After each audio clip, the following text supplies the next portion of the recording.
Alright everybody, so we just looked at how work is meaningful activity to adults. And if you think about it for our adult populations, this is very true.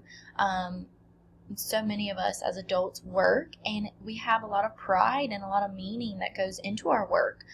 We spend so much time in our jobs that it really becomes part of our identity.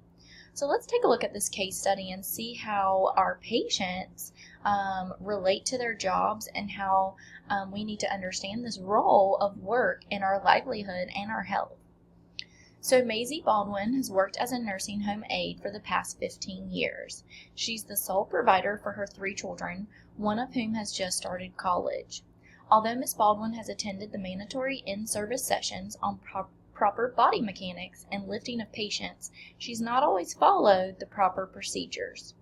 Ms. Baldwin stated to her fellow coworkers more than once, "I'm big and strong, I don't like waiting for help or lugging out the lift to get patients up. I can get them up and out of bed without help." Unfortunately, while getting Mr. Collins out of bed, Ms. Baldwin injured her lower back and neck. Ms. Baldwin has been on workers' comp for the past month and is now involved in a work hardening program to determine if she's capable of returning to work in the nursing home. The health professionals working with Ms. Baldwin observed that she is highly motivated to return to work, but frightened of re-injury. Her confidence in her strength and sense of invulnerability has been badly shaken. During a particularly trying day in the work hardening program, she tells her therapist, "If I can't work in the nursing home, I don't know what I'll do. It's the only kind of work I've ever done. All my friends are there." So let's think about Ms. Baldwin and talk through some of these meanings of work. How does she identify work in her life? She has a very strong connection to her job, right? As she said, all of her friends are there. She is completely tied. I mean, she has been there for 15 years. She said this is the only work that she's ever done. She puts a lot of meaning and value into her job, right? But she's also injured herself.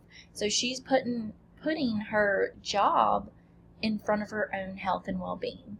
So it's important in this work hardening program that she understands that she needs to take care of herself first and to follow proper protocols and procedures so that she can be healthy and still continue her work as a nurse's aide. What are some of the challenges you might face in working with this patient, Ms. Baldwin? Do you think she might try to get out of the work hardening program a little bit quicker than she probably needs to and get back to work faster before maybe she's completely healed and before she's learned enough to be back on her feet? Probably so. They said that she's highly motivated. But on the flip side, it also says that she's now a little bit scared and frightened of that re-injury. So, on the other side, she may be a little bit too cautious. She might be a little bit too nervous. She might not even want to return to work. So just understanding that our roles and our responsibilities in relationship to our jobs is super important, and it influences our health and well-being. And thinking through here, financially, she's the sole provider for her children. So being on workers' compensation is probably not the same as being able to go to work and making her normal paycheck. And again, she loves this job. This is all she's ever done. So getting her back to a place where she feels comfortable and confident, but also to where she's going to follow proper protocols and procedures for lifting patients. And this is also a great case study because medical assistants often have to help patients get out of wheelchairs and move. And so remembering to follow proper body mechanics is so important in any aspect of healthcare that you work in. So it's kind of a two-sided case study here.